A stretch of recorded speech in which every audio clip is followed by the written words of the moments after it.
Welcome in. It is Big Ten Today on a Monday. Great to have you with us. We are presented by Rally House. Dave Revson, Howard Griffith. Another really good weekend for the Big Ten. 16 wins in week one, followed it up with 15 wins in week two, 13 of them coming on Saturday. Yeah, I would say this, Dave. I think some of the teams that are at the top that we are expecting to play really well and to have outstanding seasons, we're seeing them continue, and they're continuing to show us more.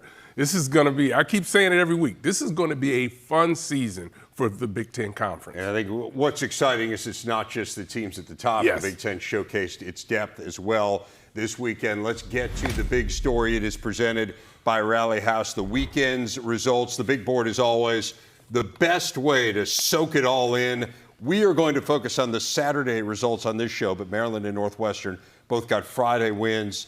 Saturday, some massive offensive outputs. 5 different teams scoring at least 60 points. It's the first time that has ever happened. 12 of the Big Ten's 18 teams scored at least 40 points over the weekend. Let's start with number 1, Ohio State, Howard. And obviously, look, Grambling was overmatched. Mickey Joseph, their head coach, admitted as much during the course of the week. This isn't supposed to be a competitive game. That being said, 70-0 is 70-0. I think the offense needed to get going after week one against Texas. As great as that win was, it was fueled mainly by the defense. In this game, we saw all the different weapons they have offensively. Yeah, and that's what was exciting about this particular game when you start to look at what Brian Hartline has to operate with as far as his quarterbacks, the receivers, the backs. To me, this is really an exciting offense when you start to think about, okay, they would go back against Texas. They wanted to really control the game, not allow it to not put the game in the quarterback's hands, although at the end they said, hey, we could have given him more. This time they let him go. I mean, he was able to make so many plays, and I thought there were really some nice plays. He had the one interception, but I can see, when I go back and look at the tape, I can see why it happened. He's going to continue to learn and continue to get better. And I'm going to tell you this, too. The running backs, although the numbers weren't great, I thought they really did an outstanding job playing without the ball. And what I mean by that is what were they doing in the pass game? They were doing a great job of picking up the blitzers and keeping that pocket clean. Really outstanding job by the guys in the backfield. And I do think it was important for Julian saying, I don't want to say he needed to build confidence because I actually thought he played great in week one. And we've already talked about, hey, he's 13-20 and he had the drop passes. He had 18 of his 20 passes were catchable balls. So I don't think in any way Julian Sayin didn't have a good performance in week one, but to complete 16 straight passes the way he did to start the game, it's an Ohio State record. Again, he's a young quarterback. That's just his second ever start. I think just to have the kind of results that he had here in week two, as you start to look ahead, again, they got the one more game against Ohio U before they start the conference play. But as you start to look ahead to some of those big showdowns he's going to have, they're going to need him. They're going to need him to be confident. Absolutely. And let's look at it up from this perspective as well. This is probably one of the first times we've seen a first-time starter at Ohio State under center put up these kind of numbers and do this. Really, in his second start, we really don't get an opportunity to see something like this. Yes, the opponent is who they were, but the fact of the matter is the execution was there. And I thought there were some other names that popped up. McDaniel on the defensive line really can control the defensive line. You start to see some other players that weren't necessarily these stars be able to show what they can do. And that's what was fun going back and watching this tape. Defense has been great, giving up just 7 points through the first 2 games. Again, Ohio University this week for Ohio State. What about Penn State? Not quite as overwhelming against FIU. They did put a little separation between themselves and the Panthers in the second half, but still it's a shutout win. I mean, I think the expectations are so high in State College that when it doesn't start as overwhelming as, let's say, Ohio State was, people start to look a little bit askance at it. But, 34-0 is nothing to sneeze at. Absolutely not. And I think Penn State's in one of those situations, right, where we want to continue to see more. We want to see the offensive explosion. We want to see them, really dominate the opponent. And they're getting there. They're just going to be able to do it a little bit differently. They've got a huge contest coming up relatively soon. Yes, against Oregon. Yeah, right, relatively soon. After the bye week. Right, so you'll get an opportunity to see what that team is building for. But when you're watching from afar, again, they're having players that are really stepping up, man, and making a lot of plays. One guy that jumps out to me is Chaz Coleman. He can play opposite Dennis Sutton, and they can put him on the same side. That dude is unbelievable. He is a dominant player and is really going to be able to help them. And they have so many people like that on the defensive side.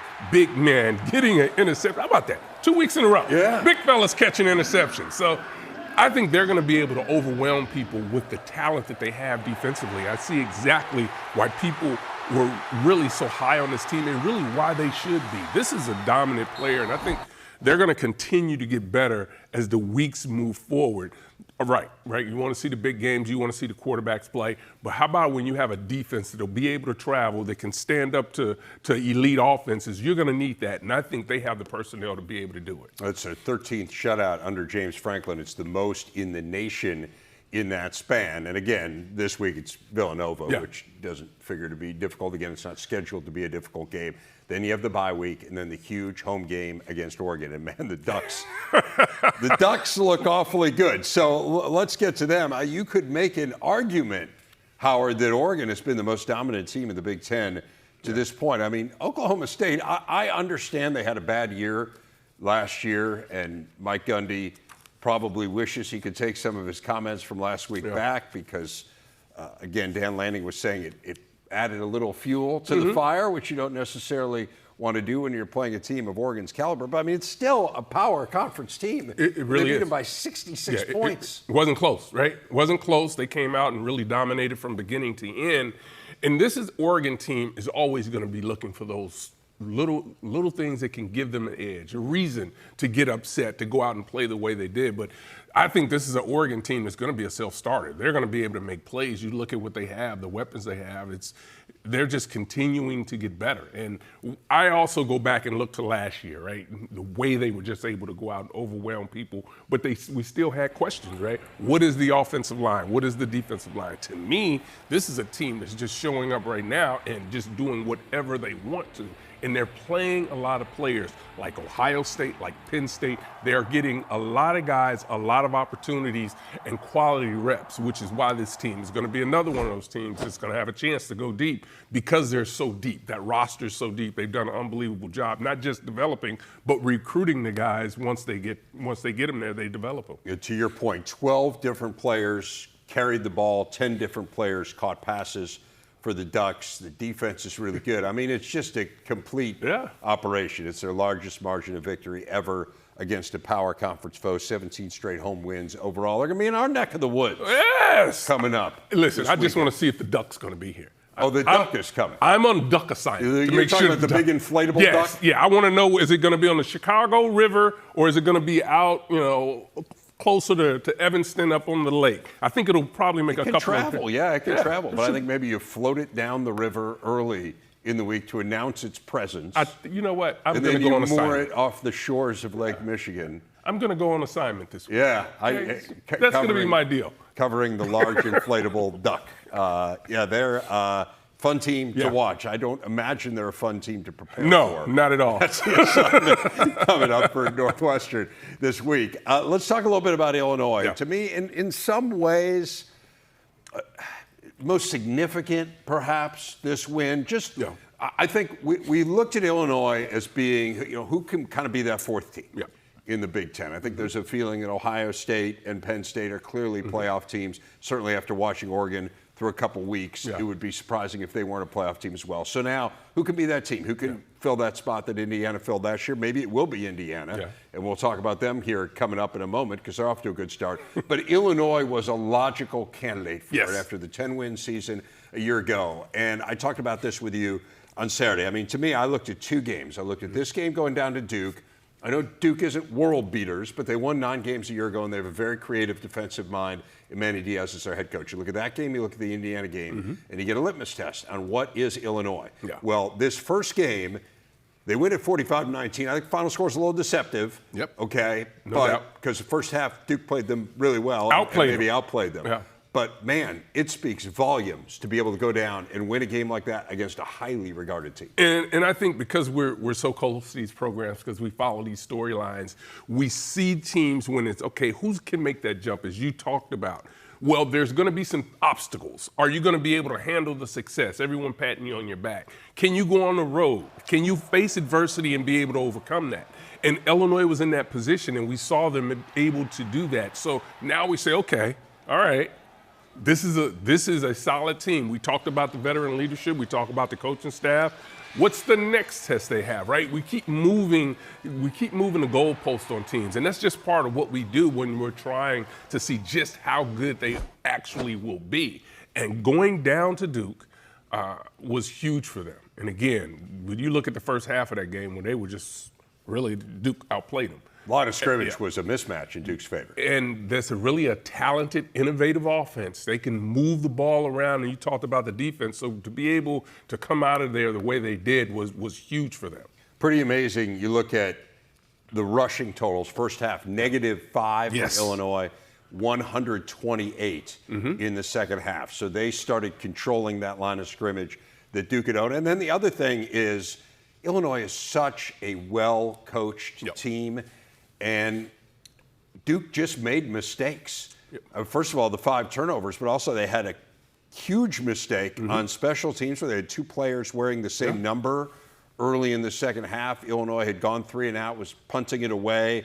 That prolonged the drive. Illinois went down and scored. And really, Brett Bielema said afterwards, that was the turning point of the game. And I don't say that like we know Manny Diaz. I've known him actually for a long time because he worked at ESPN when I worked there. I think he's a fabulous coach. No doubt. But again, like Illinois didn't make the mistakes that Duke made. Yeah, and they played the game. Duke was going to make plays, and that's what they did on both sides of the ball. But you still have to play all 60, right? You have to be able to come up with plays when you have that opportunity. And they absolutely did, and they took control. Talking about 8 tackles for loss in the first half. Which was an offensive line that we were expecting big things of this year. So they get an opportunity to go in, make some halftime adjustments, and they come out and play much better. 6 straight wins back to last year now for the Illini that is tied for the longest streak in the nation. They'll look to make it 7 as they take on Western Michigan coming up this week. Let's talk a little bit about Indiana. They open conference play in 2 weeks against the Fighting Illini. It's going to be a huge game. Indiana dispatching of Kennesaw State. I thought they looked dramatically better than they had in the opening week. Yeah, they were struggling opening week, right? And what did Coach Sieg say? We'll fix it. We're going to go fix it. And we all believe that that's absolutely what they would be able to do. And they went out and accomplished that. And this is a team, obviously, you look toward last year, look back to last year, and you saw what they were able to do. This is going to be a different team. It's got a different makeup. And they're going to have a DNA that's much different than the team last year. So they have to find different ways to win.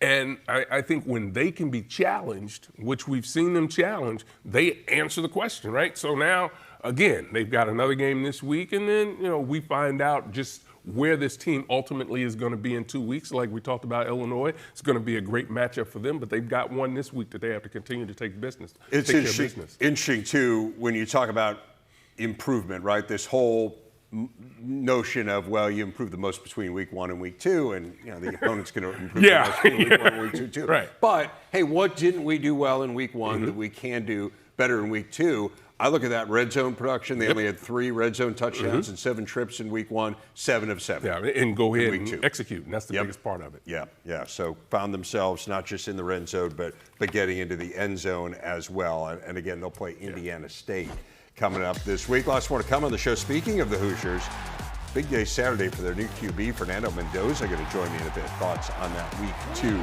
jump. But more games to get through first, including more massive offensive outbursts. Thoughts on the Huskers, Trojans, Huskies, Spartans, straight ahead. This is Big Ten. It is time for our big stat focused on some amazing offensive performances. No fewer than 7 Big Ten players accounted for at least 4 touchdowns in week 2, led by Aiden Childs and Jonah Coleman, both part of 5 scores. Coleman's 5 TDs remarkably came on 15 carries, just the 4th Husky ever to run for 5 touchdowns in a game. Childs, meanwhile, threw for 4, ran for 1 in Michigan State's impressive win against Boston College. And let's start there, Howard, because this was a sharp contrast to last year. You talk about, hey, how much progress do you make? You get an apples and apples comparison here for Childs because they played Boston College last year It was a turnover fest. He didn't play well in that game. They didn't have Nick Marsh, so that was part of it, his favorite receiver. But, man, you contrast with how he played, coming up with big play after big play, including the ones in overtime to get the win. Just a night and day difference and a huge win for Michigan State. I thought this was a big game, not only for Michigan State, but for Aiden Childs, right? Because I think we've been waiting for him to take that next step, and I know the Michigan State fans and the team has been waiting for him to take that step in a game, right? When you have some bad things go against you, there were some sacks toward the end of the game that was tough for him. But to be able to step up and be so creative in the pocket, be able to maneuver, throw the ball down the field, this is what you want. This is what you want to see. You talk about growth from year to year. You're starting to see the growth that he has and just his athleticism to be able to lead the team and his leadership. And I think the pictures at the end of the game, when you're watching him jumping up into the stands, hugging everybody, that kind of shows you, takes you inside just how much it really meant to him, and kind of just like finally, okay, we did it. I can do this. And everyone has now been able to see that he's that guy and can make those plays. And for Michigan State, too, I just think the fact that they were trailing at half and they come back and they outscore an opponent in the second half, and you think, okay, well, someone's got to win each half. They hadn't won the second half in 11 games. So to outscore an opponent after halftime, to come from behind and beat BC, really good win for Michigan State. They've got Youngstown State coming up this weekend. Let's talk about Nebraska. Michigan State's one of those teams trying to emerge from the middle of the pack. I would say Nebraska is as well. And, man, the early returns are promising. They got that win against Cincinnati. It wasn't necessarily an overwhelming performance, but Dylan Raiola was really, really good, really accurate down the stretch. He ended up completing 20 passes in a row when you go back to that game and this game. That's a new Nebraska record, but 68-0 over Akron. This is the offense the Nebraska fans envision with Dana Holgorsen at the controls. And it's there. And when you watch the quarterback, when you watch Dylan working in the pocket, I know there are a lot of comparisons out there, but if I just stay with his abilities to throw it, whether it's sidearm, different arm angles, his ability to roll to his left and not necessarily have to get his hips turned all the way back to the right to be able to deliver the ball, just the arm strength and the pure talent there, it was on full display in this game. You couple that then with what they are doing on the defensive side, and now you're looking at this team like, whoa, hey, they can put this thing together, and they've gone out, they went out into the portal and made some things happen at the wide receiver position, and that's starting to pay off as well. I really like this team. I love the way the schedule sets up. We've talked about it.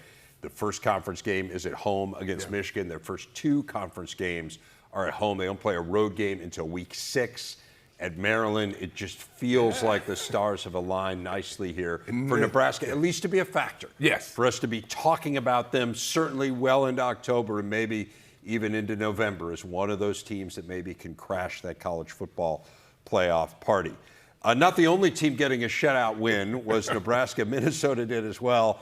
I mean, let's be honest, everyone's doing their best, and I'm not here to slide a program. Northwestern State just wasn't up for this. This is a program that lost 20 games in a row before winning the previous week, and you could see why against Minnesota, but the Gophers did what you're supposed to do against a team of that caliber. So you talk about reading your keys and understanding what you're doing first. One of the first plays of the game is the pick six. First play, literally the first play. The pick six. As a corner, there's still techniques you have to be able to read, the film study you have to go into. It was an unbelievable play jumping that route because of the drop of the quarterback and breaking on it and scoring a touchdown. Those are huge plays. And when you start to look at it, you say, okay, it is about execution. When we talk about non-conference, you'll hear me continuously talk about, okay, the execution, confidence, being able to show your teammates that you can make it. That's what the beginning of the season is all about. And when you look at this team, and to me, I go back to last week when we saw something that was really uncharacteristic of PJ from a coaching standpoint. We saw him really get on Drake Lindsey. We saw him get after him a bit, and Drake didn't blink. He came out, he got that corrected, went and made the plays he needed to. And this, it just seems like this is such a different team for PJ Fleck. It seems like he's not that he's ever not been engaged, because that's who he is, but it looks like he can really coach this team really hard and get after him, but they know he cares. And I think when you start having a coach and you have your players that are buying into that, willing to be coached hard, man, they execute and make things happen. He believes in this group, and it's pretty cool. The one story that we follow a little bit in camp was Danny Collins in D.C. Man, that defense has just picked up right where they left off, and it's an impressive group. Now, they got a big test coming up this week. They go out to Cal. It's a pretty good Cal team. They're off to a nice start, so it'll be interesting to see how the Gophers fare there. But again, they did what I think, kind of to your point, you look in non-conference and you say, do you do what you're supposed to do against lesser opponents? Do you make them look like a lesser opponent? They did that. Now, I would say the same about Washington, but let's be honest here. The caliber of team that Washington played, I get that it's an FCS team, but Cal Davis was the number 5 team in the nation in the FCS poll coming in. So those games, those can be challenging games when you get an FCS foe of that caliber. We've seen it against good teams. We saw it with Idaho last year against Oregon, an Oregon team that ended up being number 1 in the country for a good portion of the season. Washington obliterated Cal Davis. They literally scored a touchdown every single time they touched the ball on offense and brought a punt back. Man, this offense is something to behold. It really is. When you look at the quarterback, running back, wide receiver, they got an argument that they are really a talented group. And Williams, to me, under center, and I said this Saturday, he's Braxton Miller-like when you talk about just his quickness, his foot speed, his ability to swing, to spin, and he's an unbelievable passer of the football. That's the other thing. That's the thing. He has such a strong arm. Yeah, and so I want to be careful because so often we talk about quarterbacks being athletes, right? They're just athletic. This young man can throw from the pocket. And then you look, you say, well, wait a minute, maybe he shouldn't because of his height, but his ability, again, to maneuver in the pocket is unbelievable. And when you think about being able to run the ball the way they do with Coleman, as tough as he is to bring down, Boston on the outside, and they have more weapons that are going to continue to show up, I don't know that many teams are going to want to see Washington at any point. Yeah, I agree with you 100%. I think Jonah Coleman's going to be a Doak Walker finalist. I really do. I've seen him on some Heisman lists, back end of some Heisman lists right now. Rever, I will tell you right now that NFL scouts love him right now. He was a Doak Walker Player of the Week last week. I wouldn't be surprised if he did it again this week. Yeah, he's really good. While we're on the topic of high-scoring teams, USC is actually leading the nation in scoring early on this year. This is what you would expect from a Lincoln Riley team. They faced a former coach in Clay Helton, Georgia Southern, and did a really nice job. They're really looking good. Yeah, looking good. Talking about at the quarterback again, the wide receivers, they're just coming up and making plays. And again, it's about really going out and executing their game plan, and that's what they're doing. So it looks good. And if they can continue to play at this type of level, this is what you want to see out of the USCs, out of Nebraska. Come on and really be as dominant as they need to be in these games. Got a conference game coming up this week there at Purdue. We have 2 conference games. Got Oregon coming to Northwestern and USC going to Purdue. I think Rutgers is starting to make a case. They might not be USC's offense or Oregon's offense or even Washington's offense, but man, Rutgers can put up points. I said this on Saturday, and I just want to reiterate, Miami of Ohio, they are an offensively challenged team, and I get that. But Chuck Martin has had really good defenses, elite defenses, that have given Big Ten teams a hard time, including Wisconsin a week ago. Rutgers went right through them. Cali Mantis is really playing well. You talk about having an opportunity to go through that offense, see it again, preparing for it. He's doing a tremendous job. They're having their receivers step up and play well. And this is a little bit different, right? When you talk about Rutgers, this is usually a team that wants to run the ball, and they're going to play outstanding defense. Defense still has to catch up. So they're doing it a little bit different than we're accustomed to seeing it done, but they're still going to continue to improve, I think, on defense. But offense is the true story of what's happening with Rutgers right now. And if you're comparing scores, we saw Wisconsin struggle a little bit with Miami of Ohio, 17-0 in that game. Wisconsin struggled early against Middle Tennessee State, too, but the second half, I think, had to be very encouraging for Badgers. And again, I think you say, okay, well, they're struggling early, but they found their rhythm. They were able to bounce back. Could have packed it in because everybody's saying, well, here we go. They can't get right. They're not figuring it out. But you started to see a little bit of an identity from this team, and to be able to take control of this game in the second half is very encouraging. 42 points, the most in a non-conference game under Luke Fickell. Level of difficulty is enhanced significantly just a little bit, right? this week. They're going down. It's a little old school, Southern school. Oh, Southern school. Yeah. Okay. A little place called Alabama. Oh, Tuscaloosa. They play a little football. All right, a little down bit. there, although they struggled a little bit in week one. So maybe the door's open. We'll see. It's going to be a good test. We'll learn It'll be a great opportunity. It is an opportunity. Yes. Their former coach, Paul Chryst, used to say when he looked at the schedule, they're all opportunities. Purdue, Barry Odom, he is the first Boiler coach to start his tenure 2-0 in well over 100 years. Yeah. So that's got to feel good. This was a little more of a test, maybe you think, and SIU's got some nice pieces, and this has been a good FCS program. Yeah, for a while. Purdue ends up doubling up the score. What did you take from the Boilers? This is encouraging, right? And again, we talk about these opponents, but this was a good opponent for Purdue. We talked about all the changes. When you look at the roster, they are continuing to get better. And I think what's encouraging is the way they're playing these games. They're getting better. They're overcoming mistakes. This is a good coaching staff. And Coach Odom knows exactly what he has, what this roster is consisting of.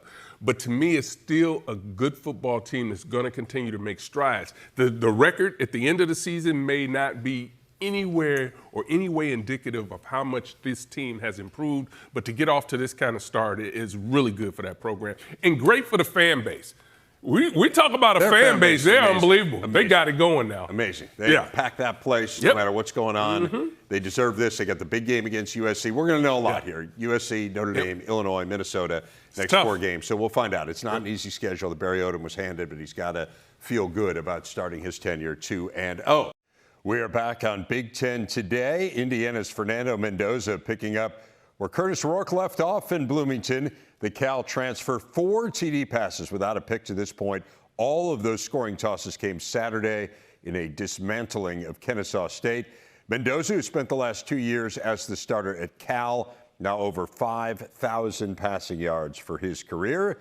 And Fernando Mendoza joins us now, the big interview. And Fernando just saw 4 touchdown passes over the weekend. Didn't have any in the opener. It felt like the offense in general clicked a lot better in week 2 than in week 1. What was different? Yeah, first of all, thank you for having me on. It's a pleasure to be on Big Ten Network. I've watched it growing up, and I've watched a lot of it having my brother be here last year, so it's a pleasure to be on the show. But as you said, 4 touchdown passes. It was a fantastic feeling. However, it couldn't have been done without the offensive line, the receivers, tight ends, and running backs. All those guys played a huge part in that. You know, I had a ton of time with the offensive line. Tight ends were able to get the ball, great protection as well, and the receivers made it easy as they were getting open, as we had a lot of one-on-one matchups in our receivers, such as Elijah Surratt, Omar Cooper, E.J. Williams, Brady, Becker, LeBron Bond. All those guys were balling out, and the running backs made it easy in the ground game. So really credit to all those guys as we were able to get the offense moving and better chemistry from week 1 and week 2. Well, you mentioned your brother Alberto, and pretty cool story. I mean, he threw a touchdown pass as well coming in as your backup. You guys, the first pair of brothers to do that in college football in 10 years. The celebration with the 2 of you afterwards was kind of cool. Tell me about that moment and why it was so meaningful. Yeah, that moment was extremely meaningful. I would say it was a genuine moment in both of our lives. We've always grown up playing football together. We were actually on the same team in high school when I was a senior and he was a sophomore. However, we were actually never able to throw a touchdown pass in the same game in high school. So it was great to complete that at the college level, seeing him grow as a quarterback from high school. And honestly, both of us grow. As you know, I've learned from him a lot. He's learned from me a lot. Going through that process, through training on the weekends together, to watching film together, and all the different things that quarterbacks do, but really having a partnership with us too, and really trying to push each other to get better rather than, you know, taking away, and really being kind of those, you know, I would say hostile quarterback competitions. I would say it's very competitive. However, I would say that, you know, we both push each other to be great. So it was great. It filled our parents' hearts with joy, and we really look forward to, keep on keeping that rolling. Yeah, I've got to think it was a big moment for your parents as well. It's pretty cool that you joined him at Indiana. I mentioned you were at Cal. He was already at IU. How big a factor was he in your decision to pick Bloomington when you went in the portal? Yeah, I would definitely say Alberto was a big part, because in the transfer portal, I would say it's a little bit like speed dating. You're trying to get all the information from all different schools. And with Alberto already being here in Indiana, I knew what I was going to get with Indiana, and I was extremely pleased with the coaching, the environment, the community, the fans, and I knew that's where I wanted to be. And so having all that information prior, with Alberto being here, having already a season of experience here, it was a big factor. I'm kind of blown away. I was reading a little bit about your path in the game, Fernando, and it's pretty interesting. You didn't start playing football until you were 11, and it seems like it didn't go all that well initially. Tell me about your time with the South Miami Gray Ghosts and what kind of player you were early on. Yeah, I would say a big part of my football journey, and also Alberto's football journey, is resilience. And I think that is a huge aspect in any success, whether it's in football, whether it's in the career life, whether it's in school. I mean, I think that resilience and optimism that my parents instilled in us really helped us take our game to the next level. With the South Miami Gray Ghosts, I was third-string quarterback, second-string tight end, and I was one of those kids that they need to get the minimum plays in. So they would put me on kickoff and kickoff return. All right, Fernando has 5 plays. Let's get him out of here. So I always found it a privilege to play, and always thought that it was amazing to get on the field with my brothers, whether it was in elementary school football or middle school football with the South Miami Gray Ghosts, through my high school and now college days. So I would say that really had a big impact on me, because it's really shows me what a profound experience it is to play and actually get on the field, having been a backup my whole life. That's amazing. So at what point did you get better? I mean, where did you go from being the guy who, okay, we got to get this guy out there for 5 plays just to fulfill the minimum, to becoming a good player? There obviously was a point where that flipped. Yeah, so I would say there was always spurts in which this happened. South Miami Gray Ghosts, the first 2 years, I was a minimum player. Then the last year, ended up starting the season midway through the season. And then I went to middle school, where I was then the backup. And then I ended up becoming the starter. Then with high school, was the backup again for, I would say, 2 years. And then midway through the season, my 10th grade year, splitting time. And then junior year, another quarterback competition. And then finally senior year was a solidified starter. And then in college, same way. Came in and I was a third-string quarterback my redshirt freshman year, so my second year in college. And then midway through the season, ended up taking the job and never looked back ever since. So that was a big thing for me. And one of my idols, Tom Brady, like he always said, whenever you get on the field, make every single play like it's a Super Bowl. And whenever you get on the field, don't look back, because you need to keep that job. And all the preparation you put prior is a confidence that you're going to employ to have a great and successful game, season, and then career. Well, he knows a thing or two about being overlooked, Tom Brady, and I'd say it went well for him. It's pretty amazing to me. You grew up in South Florida, obviously around the Miami area, and there's so many college football programs in that state, including FAU and FIU, that are right there. You went to 18 quarterback camps, and before Cal came in very late, and we could talk about that, you had 0 power conference offers. So tell me about, like you mentioned resilience earlier, you're traveling to all these quarterback camps, you're getting no offers. What kept you going? Yeah, I would say it's the optimism and resiliency that my parents instilled in me from a young age. My mom, who's my idol, my light, my inspiration, she unfortunately has a disease called multiple sclerosis, which is a nervous system disease. And she fights through that every single day and has such an optimism. So it gives my brothers and I no excuse to have any sense of self-doubt in ourselves. So when we're going through this process, and I had my one offer, which was Yale, so not an FBS exactly. She was like, hey, keep on going. I have a feeling you're going to get something. And maybe it was a little bit of blind faith. Who knows? But at the end, Cal came at the late signing day period. I believe it was late January. And ever since then, took that opportunity. And I like to believe I've taken every opportunity since. Yeah, pretty amazing. I mean, so you were on your way to Yale, you end up going to Cal and becoming a star there, and then as we mentioned, going in the portal, going to Indiana. I saw an NFL mock draft, I'm sure you've seen this as well, that had you as the #1 overall pick in this upcoming draft. Again, a lot can happen between then and now, but when you think about the path that you've traveled, Fernando, from the Gray Ghosts to that 11th hour offer to Cal and now to being in the spotlight at Indiana, what do you think about when you think about your journey? Yeah, I mean, I would say that is great news, and it's obviously very self-assuring. But on my mindset, I know my team's mindset is just focusing on the next game. We have Indiana State this Friday, and that's all I'm really focused on. The mock drafts are great, but I mean, I've had players from my hometown in Miami that I've known and grown up through high school who've been mocked in the first round and have ended up undrafted.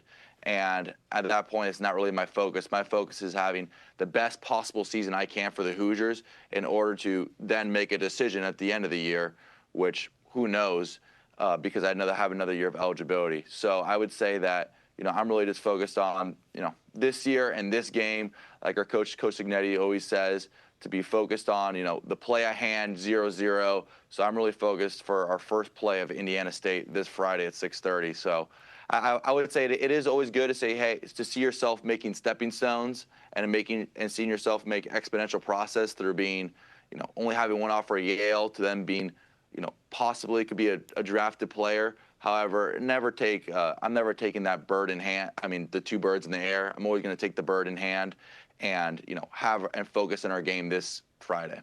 Tell me a little bit about playing for Coach Signetti. It's been cool to get to know him here over these last couple of years. He strikes me as a very straightforward character. Give me a sense of his communication style and how that works so well for quarterbacks. He's got an amazing track record with QBs. Yeah, Coach Signetti and staff has had a great track record with quarterbacks, and that's honestly another big part of why I chose Indiana. Coach Signetti, Coach Shanahan, and Coach Whitmer have all had fantastic success with quarterbacks in the past, and their leadership style, I would say, is very complementary to a quarterback and to a team.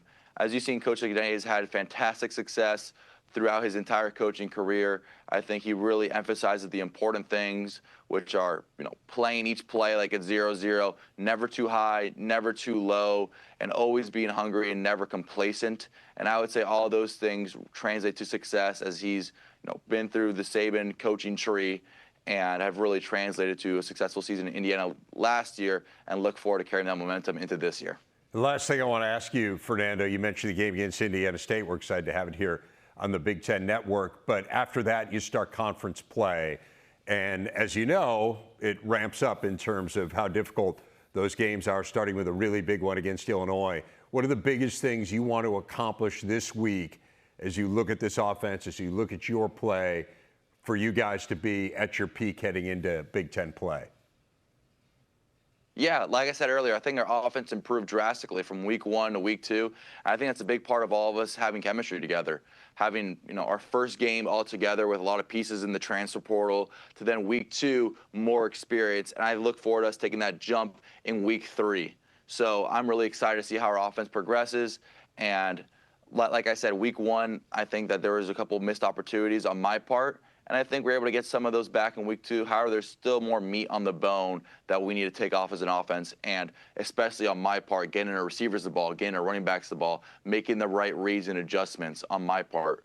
Because we have a great offensive supporting cast, and I can't wait to take that jump in week 3 and then a Big Ten play. We start off Big Ten play with Illinois, which is a fantastic opponent. Very high praise to them. However, looking forward to taking it one game at a time, and really excited for the Big Ten play, because all those teams are fantastic teams and really high quality opponents. So looking forward to the season. Oh, we are looking forward to it as well. And again, starting with the game coming up here this weekend on the Big Ten Network against Indiana State. Fernando Mendoza, really appreciate it, man. We're thrilled to have you in the Big Ten and appreciate your time. Thank you so much. Really appreciate you having me on. Go Hoosiers. Look, no shame in this loss, Howard. There's no team in the country that's won a higher percentage of its home games this century than Oklahoma. but it certainly pointed out some offensive flaws for the Wolverines. Yeah, no question about it. You mentioned it, not being able to stay on the phone, on the phone, really on the field on third down situations. You have to be able to stay on the field because that hurts your defense. And defensively, they couldn't get off the field. This is a talented offense that they were going against, so we knew that they would be challenged on that side of the ball. And they were. They really needed, in this type of game, needed to be able to get off the field and come up with turnovers, and they weren't able to get that done. Not just about Underwood on the offensive side. Offensive line wasn't great. Again, Brent Venables is really good. Yeah. And receiver-wise, the whole system in the past game just didn't seem to really be clicking, and as a result, Michigan 1-1 heading into a game this week against Central Michigan. Iowa's 1-1 as well, also went on the road against Iowa State, and it probably you could lump them in with Michigan in terms of you'd focus on some of the offensive inconsistencies. Yeah, not being able to execute when it was needed was a big part of the issue here, and this is not something new that's been going on in Iowa. We just need to see them continue to get better. They have to find a way, but a tough way to lose. What was it, a 53, 58? 54-yard field goal for the second straight year, the same guy, Kyle Conradi. The guy's talented. He is, man. I mean, that's ice in the veins to do that in that big of a game. Passing game's got to get better. Mark Gronowski, 2 weeks in, they've thrown for 127 yards combined in those first 2 weeks. What did you make of UCLA? It's kind of been a similar template here each of these first 2 weeks where they've started slowly against Utah. They didn't make any kind of a rally. Utah's a better team, frankly, than UNLV. Here they did rally, and they got to the point where they were in UNLV territory, chance to tie the game, just couldn't get it done. Just couldn't come up with the turnover at the end, but it's kind of disappointing, or really disappointing when you think about it, because you would expect, although this is a well-coached team in UNLV, you would expect UCLA to be able to control the line of scrimmage and be able to do what they needed to do, and we just haven't seen that happen. It's one of those things, they have to play clean to get wins, and they're not getting that part of the game done, and they've got to get that fixed and get it corrected really quickly. We were talking about that game against New Mexico on Friday. I mean, that is an absolute must-win, and you've got to play better, and you've got to start well. I mean, 2 straight games now, you're down at least 20 points. At halftime, it's just not a formula for winning games, and as a result, they are 0-2. We're going to wrap things up next, take you around the Big Ten after a busy Olympic sport weekend. Plus, Howard has some helmet stickers yes, indeed, to hand out. Stick around for that. It is time to go around the Big Ten, starting with 18th-ranked UCLA's women's soccer team securing a 2-0 upset win over top-ranked Stanford. Marked the 3rd ever win over number 1 for the Bruins as they handed the Cardinals' first loss of the season. Speaking of number 1, Nebraska women's volleyball rolled over the weekend. 3-0 wins over Wright State and Cal. Huskers 6-0 on the season, starting the Danny Busboom Kelly era. Got Utah and Grand Canyon this weekend in Lincoln. Another top-ranked team to talk about in the Big Ten, Northwestern Field Hockey's 4-0. All 4 wins against ranked teams. Got 2 top 10 wins this weekend. Knocked off 5th-ranked Duke 1-0 on Friday in Durham. Then defeated 8th-ranked Boston College 2-0 yesterday. The Cats have yet to allow a goal this season.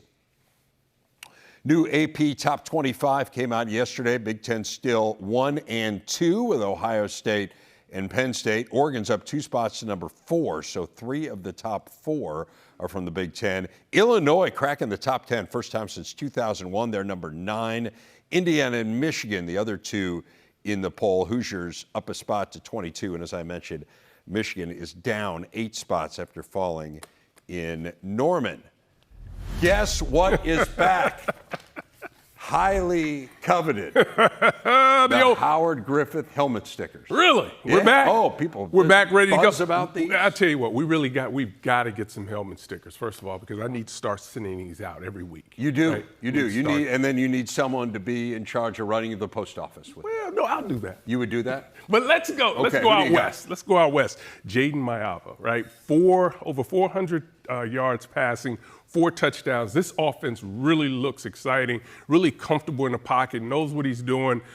He's going to be a big factor in what this USC team is ultimately going to be able to do. We know that they'll continue to get better defensively, so that'll be good. Jonah Coleman got me a little nervous when he got up to 5 touchdowns. I thought he would keep him in the game. I'm going to be honest with you. This is the man with the record all time with 8, yes. And, he's unbelievable. So he gets one. Daniel Wingate, let's go back to Friday. Maryland, 14 tackles. Really did a nice job. 11 in the first quarter. He is off to a great start. Yes, To indeed. the season, anchoring that Terps defense.